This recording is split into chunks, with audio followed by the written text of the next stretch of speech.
Gautegi Zartagako udalak bat egin du Europako udalerri eta eskualdeen kontseiluaren adierazpen instituzionalarekin eta gogor gaitzesten du Gautegi Zartagako udalak Ukrainaren lurralde osotasunaren eta subiranotasunaren aurkako eraso eta urraketa ugariak. Gautegi Zartagak erabateko babesa eta elkartasuna adierazi nahi dio Ukrainako herriari, bakea itzul dadin gura dutelako. Eta Errusiari bere erasoa bertan bera usteko eta nazioarteko itun guztiak eta nazioarteko zuzenbidearen oinarrizko printzipioak errespetatzeko eskatzen dio Gautegi Zartagako udalak.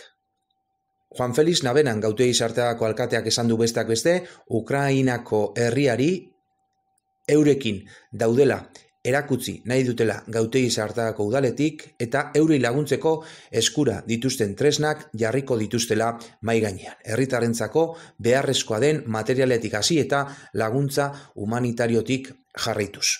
Zein erakunde modura.